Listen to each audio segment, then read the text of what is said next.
Like so many other people, those kids have a fascination with high running water. Hopefully they are smart enough to not get too close to the banks. Calvin Castine, August 29th, 2011. It's a Monday. This is the day after Tropical Storm Irene, originally known as Hurricane Irene, hit the Northeast.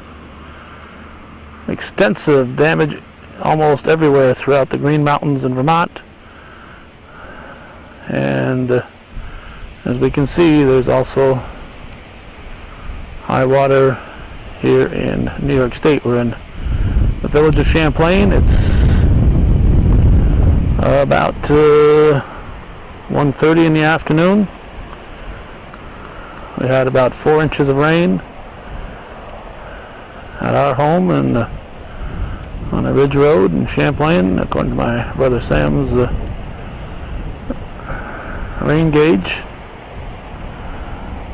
Lots of mud and debris floating toward Lake Champlain.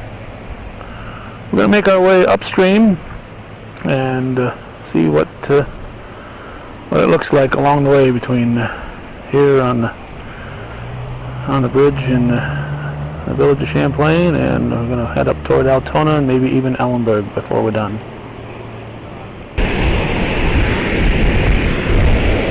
Sometimes dams are built just high enough, and it looks like this one here is such a case.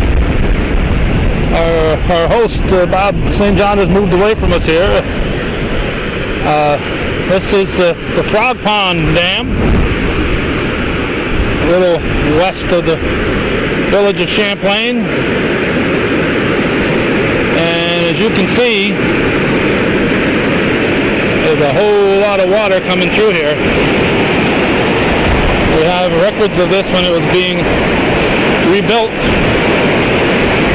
10-15 years ago. In fact, it's got to be at least 15 years ago, because Bob then was with me when we did the program.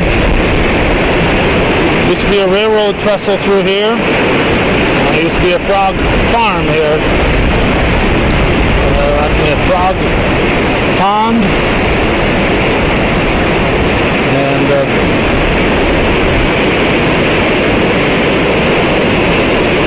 with all this water coming down, you know, there's got to be some interesting situations further upstream.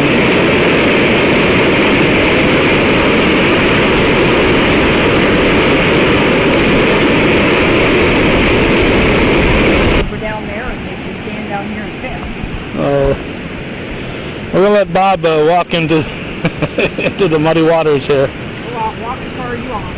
But don't slip. We're not going after you. Don't slip, Bob. This is heading a little bit from where we were toward the village. There is a canal that feeds off of here. I think he's kind of going as far as he dares to. You never know when your footing might give out. You can see beyond Bob St. John that there's water rushing. But when the frog pond was operating, there were canals that filled in off the river. And certainly looks like a typical springtime scene here, Bob. Exactly. That's about what it usually is in the spring. Not this time of year. 3 days ago, you could walk across the river without getting wet. So, but what a difference. Yeah, a little bit of 4 inch of rain, and then all coming down into just a couple of rivers that are heading toward Lake Champlain. That's what you get. Yeah, it's really amazing to see it. You know, it's so quick to come up, and you know, it's almost like 96 and 98 again. Yeah. You know, it's not too bad down at the lower part. I don't think it'll lose too much, but it is starting to gouge out the ground again, like it did those 2 times. So, wow, with this much water, going through and this much pressure, there's bound to be some erosion. Oh yeah, yeah. Yeah. Okay, we're going to head upstream. Okay. Well, we haven't ventured too far just yet. As far as Bob years to go here, because he says it drops off real quick right here. Water rushing in here with nowhere to go. Flow here. Yeah, it's a good flow right there. Well, it's flowing, and it's flowing through the back of the trees and heading back toward the river.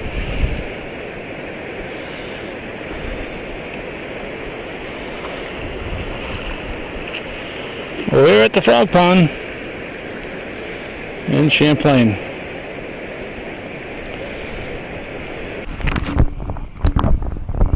We've gone maybe half a mile. The river's over that away. On the side of that corn there is deep water. And across the bridge, actually across the road, which is a bridge right now, we have flooded yards. Water has made its way from the river and flooded out the homes along the way. This is on the Perry's Mills Road. This number here looks like it's about 374 or something along those lines. 374 Perry's Mills Road. And there. Pumpkins are getting plenty of water right now.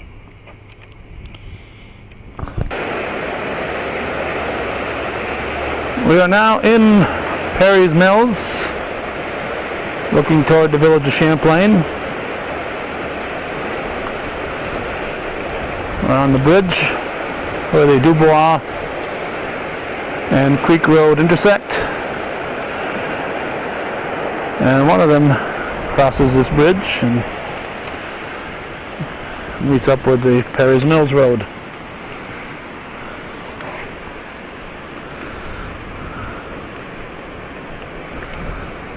So the area,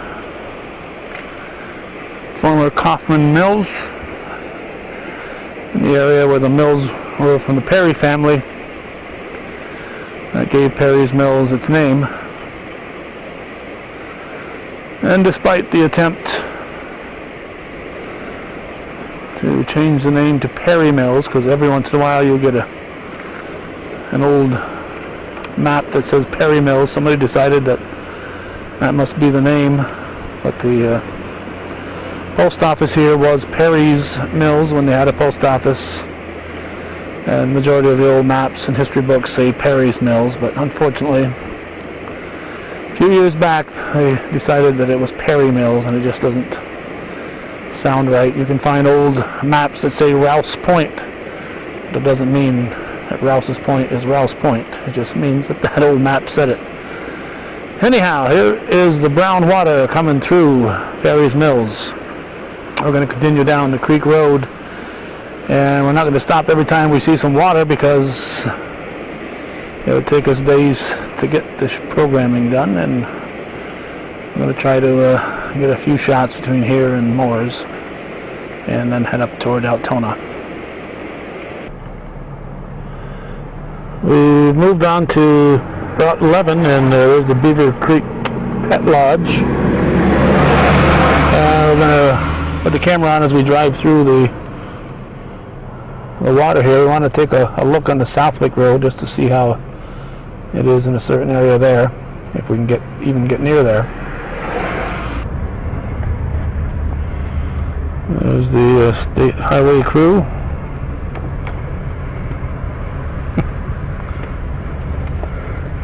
With their flags, and traffic is going through rather slowly.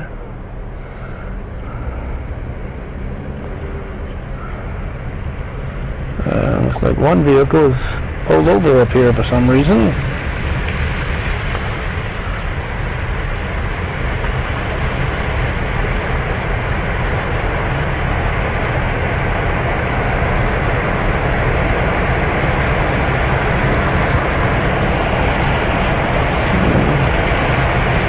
Driver just sitting in the vehicle, not sure why, but just sitting there, and that has got us through that little stretch.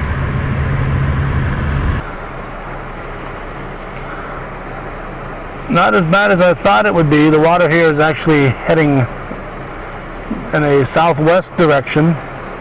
We're at the little bridge at Beaver Creek Farm, and we're pointing the camera toward the general direction of Moores.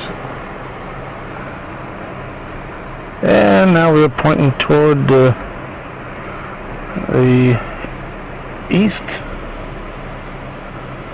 and this is the farmhouse side of the bridge.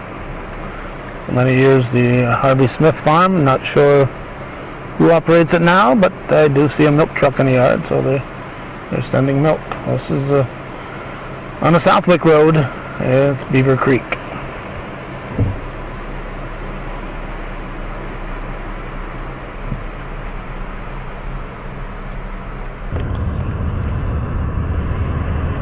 The fellow who was in the water, we found out why.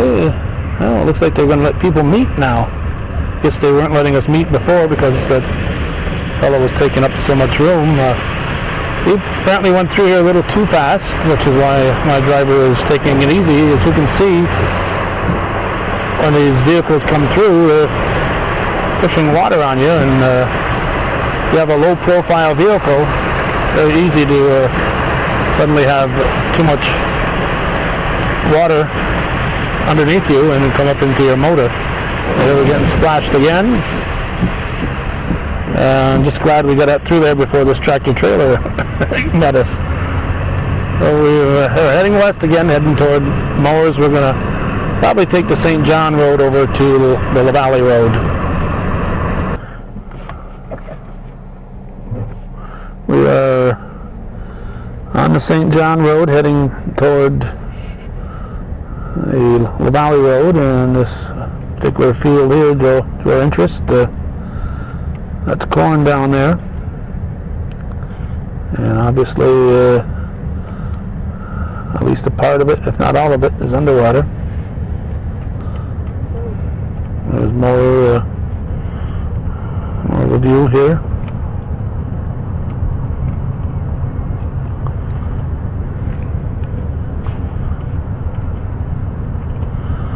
My guess is more of this would have been planted corn had we not had the wet spring. Okay, we are just a little bit south of Moores Lawn and Garden, and we have a resident here who tells me that it was a little bit worse through here this morning. Yeah, the water was actually right across the road, halfway up my driveway this morning. Probably taken out a section of the road about the size of a football field. Up the road a little bit further on the other side of Moore's Lawn and Garden, the water was up across the road up there, surrounding a house. And I see there's still some sawhorses there. yeah, they had the whole road blocked off this morning. Okay. When did you get your first look at it? When you got up this morning? Probably about 5:45 when I was getting ready to leave for work, and I realized that I couldn't get out of my driveway. So you called in? Yeah, I had to. There's no way I could get out. Okay, well, I hope your boss isn't watching here, because he's not going to. They're not going to believe it. I did eventually make it into work. Oh, you did? I did eventually make it into work, and I went in for a few hours and came home to check on things. Okay. You were much relieved when you got here and saw that the water had gone down? Absolutely. Well, right now the water that was here is now heading toward Champlain. Yeah, I just went across Route 11 where it's going across Route 11 up there. Yeah. Okay, well, I appreciate you chatting with us, even though you didn't want to have your picture on camera. Deborah Bayshard. This is the area known as the Oxbow area on the Shazy River, and I think we can get a shot of the Harvest Store silo up there, which is part of that Oxbow farm. It's all quiet and peaceful right now, but it was a little wilder this morning. This is about 2:30 in the afternoon right now.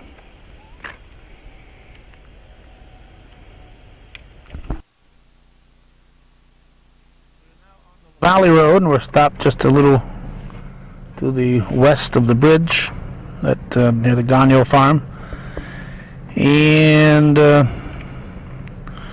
there's the river. That little portion over on the other side of the trees is the river. Doesn't look like it might have gotten as bad as it did in '96 here. When we were here in '96, the Gagnos had several cows that had been floated away, washed away in the rain of November of '96. And water here is high, but not to compare with that flood from 15 years ago. And we are just crossing the bridge on Route 22. Doesn't look too overly active there.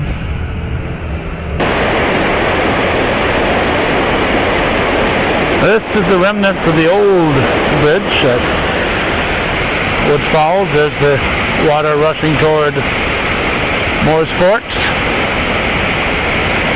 There's the current road.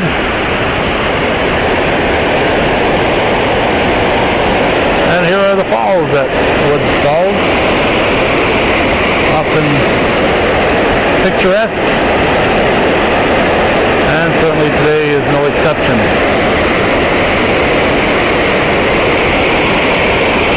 Slowly make my way out here. Don't know how sturdy the underpinnings are.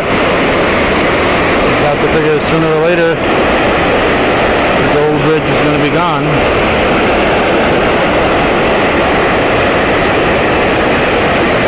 There's the water that's coming from Altona way, and it's rushing here at Woods Falls. Time is about 2:45 on this August 29th, 2011. We're watching the aftermath of Hurricane Irene, which was Tropical Storm Irene when it came through our area.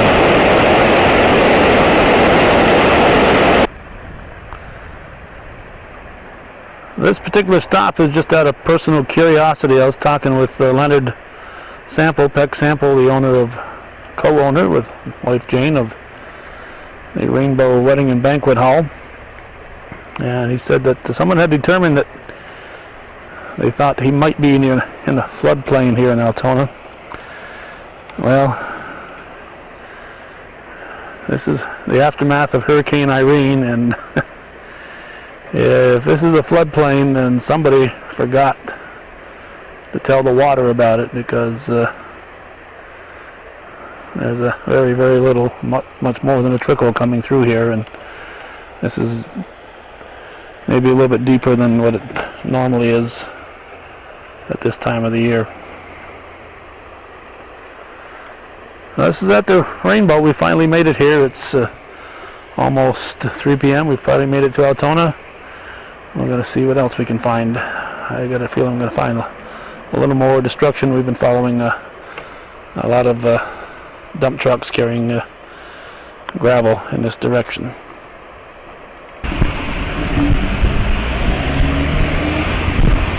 Over this side of me, Randy.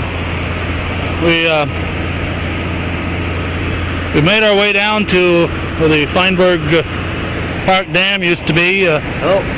We've got somebody here with us who's just answering his cell phone that took some footage earlier today. The bridge, actually, I guess it's called the bridge, over goes the water here at Feinberg Park. Was washed away again. It was washed away back in '96, and when the dam went out, they thought that maybe their problems would be in the past. They wouldn't have to worry about that dam giving away anymore. I think, well, first of all, let's give us your name. Randy Lajoie. Randy, you tell me that You were up here this morning taking footage. Now, how long has this dam been out? Within the last year? Yeah, they took it down early this summer, last fall. They've been working on it for a while there. They took it out. They probably thought it was going to help things, but Yeah, that's what they thought, that they wouldn't have to worry about it giving out anymore. And yeah, I didn't think I'd see the water get this high again, to tell you the truth. But I guess it did, and unfortunately, we had a bad mishap. so apparently the road was closed last night. They had it roped off. They closed it last night here on a scanner. The Devil's Den Road and the turnpike was closed off. And up by Lionel Prairie here on the other side of the river, you can see the caution tape. They had it blocked off up further, but I guess the car didn't take heed to the warning and drove through it and had no idea, I'm sure, that the bridge was gone. They thought they were going through standing water, probably. Yeah, actually there wasn't even any water here. All the water was below the road. It just washed underneath. It just washed out the dirt underneath. And there was no tarmac, no nothing, and they haven't given any names yet, but they... So what we know so far is that there's probably 2 people that were in the vehicle. That's what they're thinking. There was a lady that drove down here, and she spotted the car and recognized it, and of course she was really upset about it. Well, and so I'm sure it's somebody that they know. If some of you know or your family, you're going to be really stressed. Because describe to me what Lionel told you about what he saw when he heard the. Well, when he heard it, motion. I don't know if he said he went outside or if he looked through the window, but he could see the car was in the water, and it was like in a whirlpool, and it was straight up. The lights were facing up, and the lights were going around. And he said he watched it go around a few times, and then it bottomed upward. The lights were facing down, and then the tail lights were facing up in the air. And he said that spun around a few times. Then he said it submerged under the water, and then he said he didn't see it anymore. So of course it must have went underneath the. I assume it went down underneath the culvert. The culvert pipe.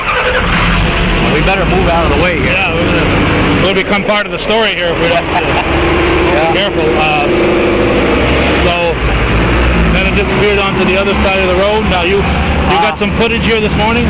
Well, I do. Yeah. I went right down to the water. The water rescue from Watertown was this morning, and I guess everybody else is really busy. There's so much going on with the flooding. So Watertown came down, and they had 2 boats and 5 guys suited up, and they got in the water. And I'll let you look at the footing and see if you can use it. And they went over to the car. I think if you go across the road over there, you can still see the car. It's up against the rocks down below. Yeah. Car went through here, did it? Yeah. And open this road back up.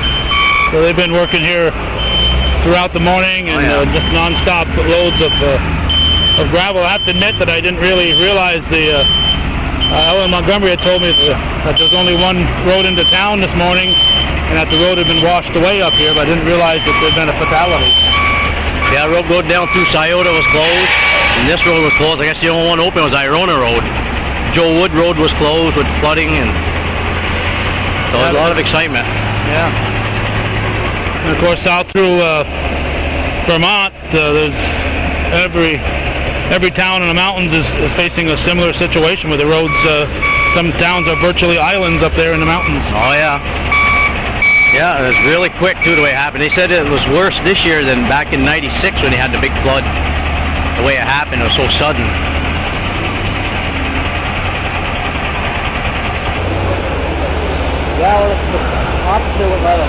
This is a view of the car through the trees. I went down this morning. I think what Randy's footage includes is some of this footage with the vehicle. At this point, we've been told that one body has been pulled from the water, and they are still searching, thinking that there is at least one more body. So Hurricane Irene did have a fatality, and possibly 2 fatalities that we know of here in the North Country. So this took me totally by surprise when I approached here. I thought I was going to see some road destruction. I didn't realize that there would be fatalities involved.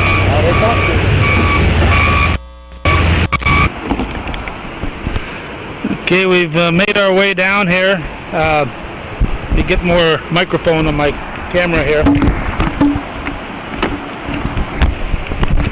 Don't adjust these sets here. Moving the camera as we move our mic. Randy Elijah, your footage you have is down from this general area this morning? Yes, it is. This was, I guess, earlier. This was where we're standing was underwater, huh?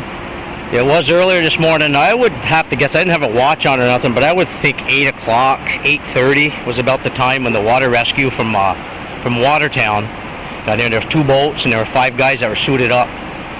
And they took off from here and they had their briefing, and the helicopter was on top. I'm sure they're communicating with those guys also. And the state police and a couple of members from the FBI was here. And then they loaded their stuff up, and they had a gurney and everything just in case. They wanted to get over there and check and see for a body in the car.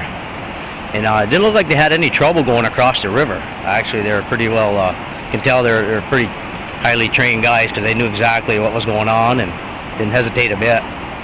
And they made it across the river, and then they jumped in the water, and they waded over to the car and noticed there was nobody in the car, which was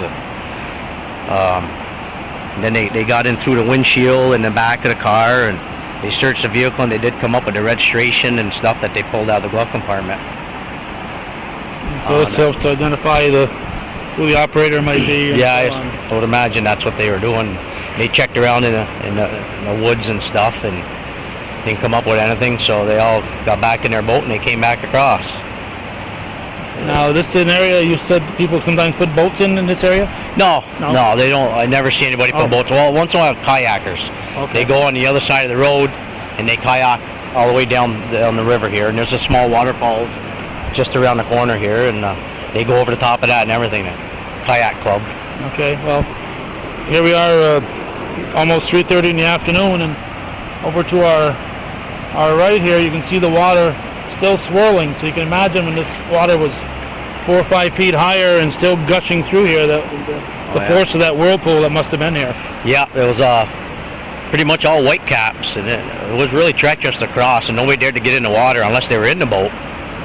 And the water was extremely high rapids right down through here where we're standing. This was all underwater and through here, and it was just a really bad area to try and get into.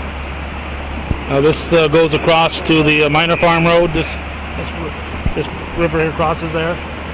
Yeah, it keeps going down through, and it comes down, like you said, down the Minor Farm Road, probably a quarter of a mile, and runs almost half a mile. To Joe Wood Road, yeah, which that flooded also. Yeah. Okay.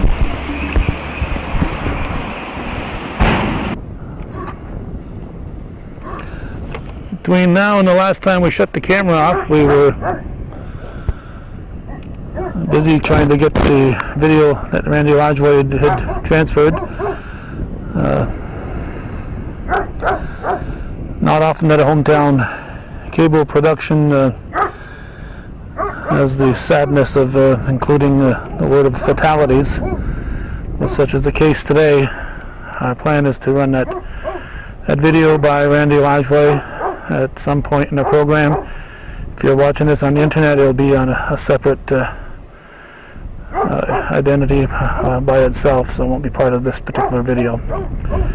We have moved to the Forest Road, and those of you who are familiar with our 1996 Telly Award winning production of The Flood of '96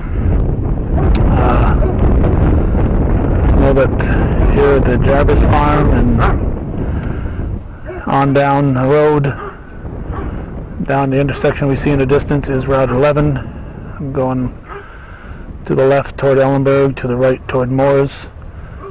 All where we're standing right now was washed out right almost to where that house is, and all on the side of the road was washed out there. The entire road was washed out. This time here in 2011, the situation wasn't quite as dire, but there were severe damage. There was some severe damage done here to the highway here on the Forest Road. And we're listening to the radio on the way here, and we were quite surprised when we heard the list of road closures. A lot of roads that we went through getting here, they're still listing as closed because they're not up to date. Here as we listen to the 4 o'clock news, but there were a lot of roads that were closed this morning that got flooded out overnight. And this certainly would have been one of them. But it's now open for traffic both ways, but you got to be careful if you're meeting someone.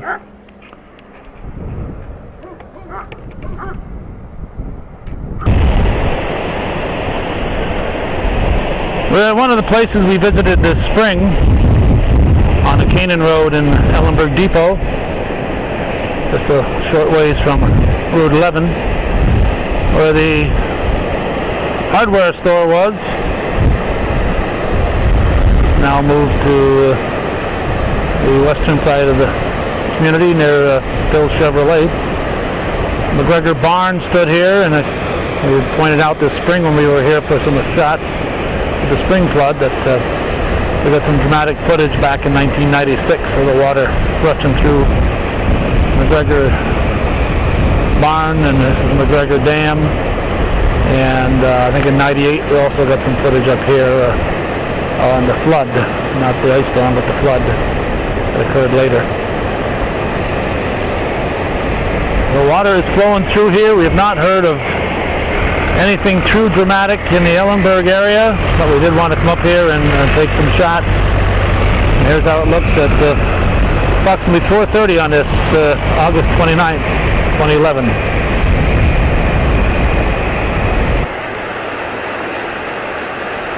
We have made it to Ellenburg, and we're near LeBear's store across from Northern Adirondack Central School. And from what we see here, it looks like things were relatively calm up at this end. We do see some water gathered over that away, back of the motel, the Northern Adirondack Comfort and AC Motel. So they did get some rain here, but judging from the grass, we can see that there was some rushing water here, but it doesn't look like it got over the banks. So that's good news up here in Ellenburg Corners. So with that, we don't think we're going to bother to go upstream and impose here, as it's 20 of 5 right now, impose on our good friend Sam and Marie Trombley, because it appears that everything was quiet up at their end also. We may or may not take another shot on our way back to Champlain. If you're watching this on cable, it is our intent to show the Randy Lajoie footage of the recovery efforts this morning regarding the rescue. Actually, it's not rescue, it's recovery efforts in Altona. And if you're watching this on the internet, as we said earlier, it's going to be on a separate location on the internet. This is the 29th of August 2011, and we've been looking at the impact in the northern Clinton County of Hurricane Irene, which was Tropical Storm Irene. I know in the Champlain area, as I said earlier, we had about 4 inches of rain. I think they had a little over 4 in Plattsburgh. And in Messina, they had only 1 inch. So as you went further west, fortunately, there was less rainfall. So unless we do some coverage on our way back, this will wrap up this look and we thank you for watching Hometown Cable viewer-supported local television.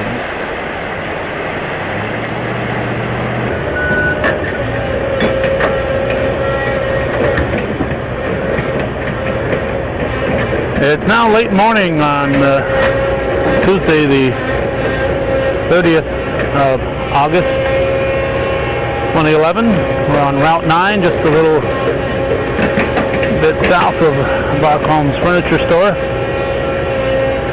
a little north of Honeymoore's Corners. And we're watching a little brook that modern maps don't even bother to mention.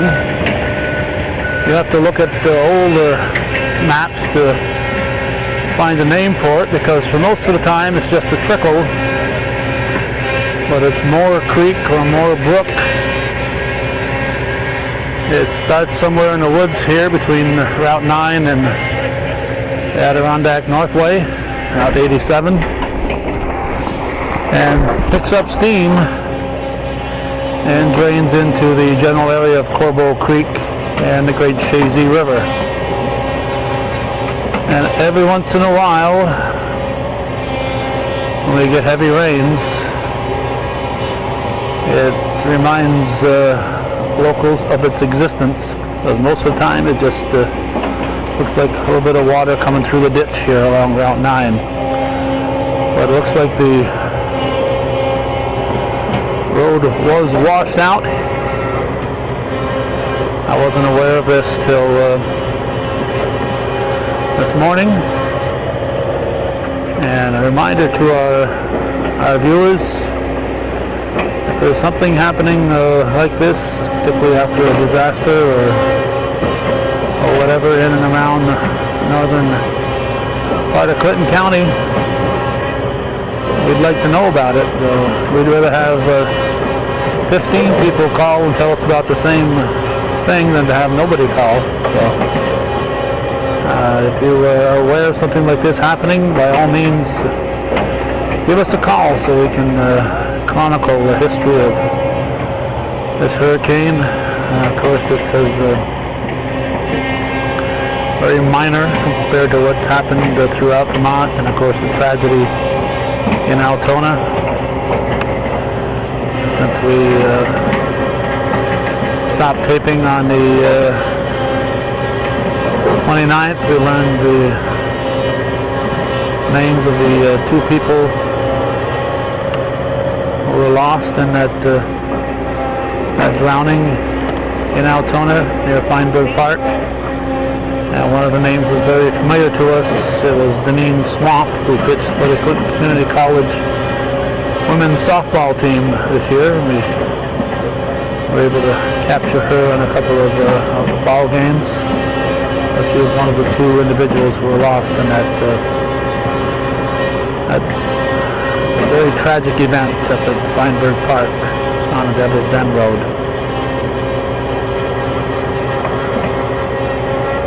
They've been here for a few hours, and it looks like they've got a few more hours ahead of them as they try to dig this out, with the water continuing to come through at a good clip. So they're working in the water. Fortunately, it's not raging water. It'll be no more than thigh deep. Probably, I don't think it'll be even waist deep when they have to get in there with the culvert. So they obviously can't block it off for very long, because it won't take very long for this to overflow and start flooding this area. So when they do start putting the new culverts in, they will probably have to block the flow momentarily, for a short period of time at least, and work very quickly to get the culverts in.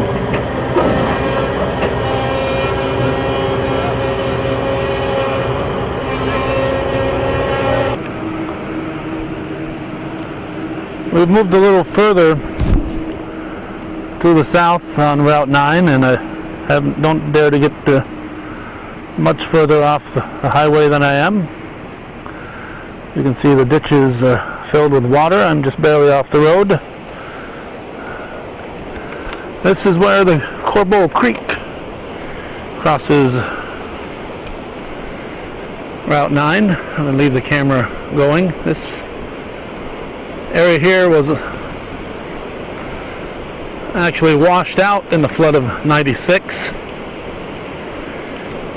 November of 96. And the Corbeau Creek normally has a little water running through it, but today it has a strong current, and I can imagine it's been like this for at least 36 hours. Water just seems to come everywhere out of the woods through here. Corbeau Creek starts up above Scioto, probably in the Flat Rock area of Altona, and goes through and back of Coopersville. There's not much room to get off the highway here, so we're standing just barely off the roadway. As we go closer to the Wyman and Linda Pearl home up in this direction, we see that this creek is coming from every which way. And this is the area here where it was washed out back in 1996. And the water has accumulated there. Coopersville, of course, not most, but many of you watching will know that at one time Coopersville was known as Corbeau. And when the post office came in, it was named Coopersville. And even after the post office went out, it was still named Coopersville. So I'm not sure if the creek name came first or if the hamlet of Corbeau came first. The Moore Creek or brook that we looked at earlier, we do know that the Moore family was located in that area around Honey Moore's Corners.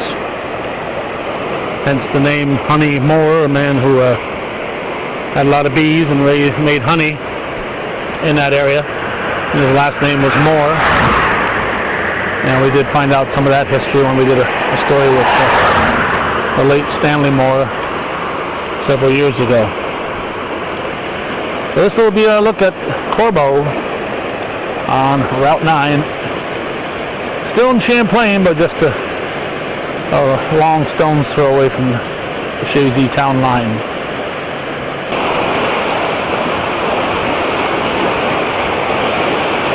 Since we're so close to the water here, we just thought we'd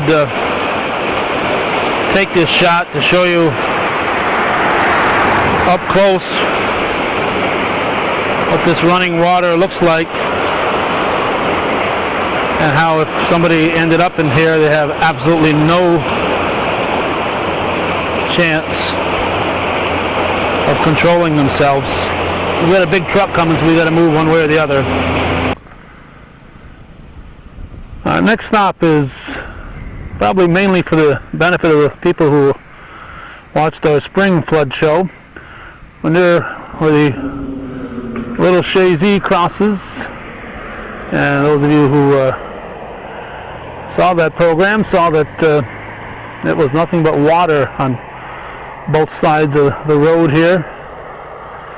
It looks like the corn crop has come in and is doing well. On this side, it looks like maybe, I'm guessing those might just be soybeans that were planted there.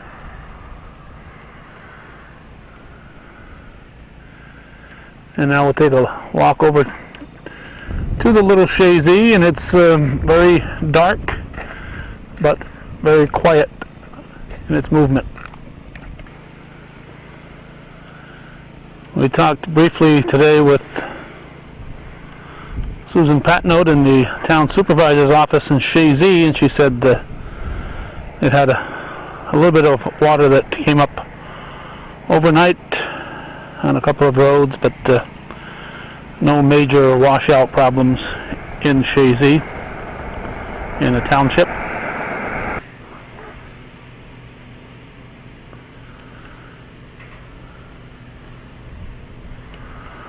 It's smooth flying for the herons. This is where the little Shazy, I'll find that heron again, there he or she is. This is where the little Shazy River empties into Lake Champlain. We're going to make one or two more stops. We're going to look at Corbeau Creek.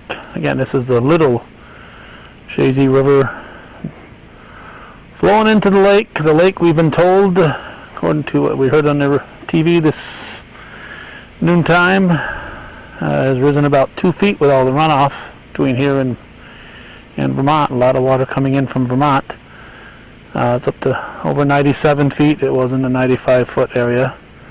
And of course, at the peak of its record-setting flood stage this spring, it was at 103 plus feet.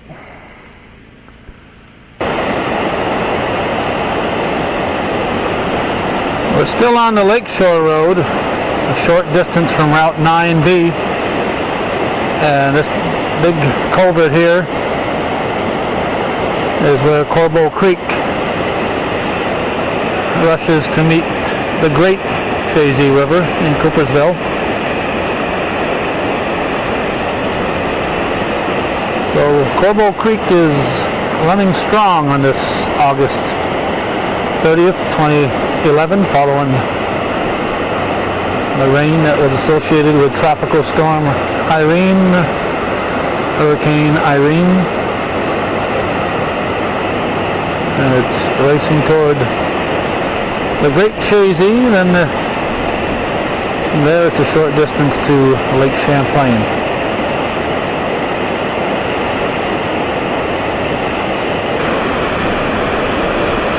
I should point out that there are actually two culverts here. These were put in again following the flood of '96. A lot of measures were taken to assure that what happened then wouldn't happen again. And in most cases, they've been right so far, but unfortunately that wasn't the case in Altona at Feinberg.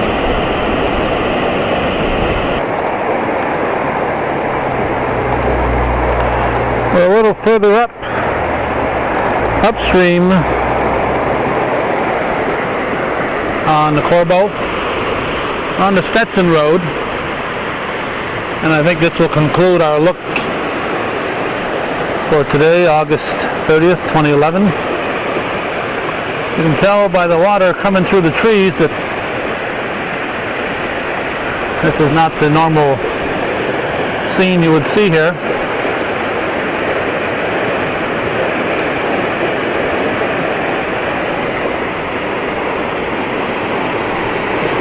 This bridge was put in 1967, according to the sign. We're looking in a westerly direction. And now we are looking east. The usually placid Corbeau Creek, racing toward the Great Shazy and then on to Lake Champlain.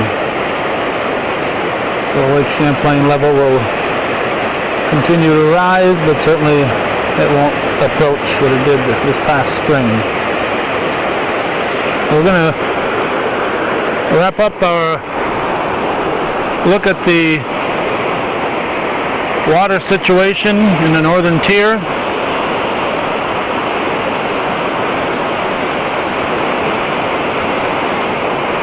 Following the tropical storm Irene. Again, a sad reminder that we did have fatalities this time around in Altona, around Feinberg Park, where they recently removed the dam. They removed that dam with the idea that there would be fewer chances of flooding, because they were afraid that that dam would give out if it had been attacked many more times by rushing water like this. So if they hadn't removed it, who knows what would have happened to that Devil's Den Road. It probably would have been washed out even worse than it was. So the remnants, the aftermath, the tropical storm Irene, Hurricane Irene, in the North Country, and we have got just a little bit of what they've got in Vermont. Vermont is far, far worse than we are. They have more losses of life, and we saw on the news today that they're airlifting supplies into communities in Vermont because all the roads in some of those communities are inaccessible. We've seen pictures of where people have communities on the top of the hills, and the areas surrounding them, the valleys, are completely flooded, and they have no access to the rest of the world. So that's it. Hometown Cable's look at the aftermath of Irene 2011.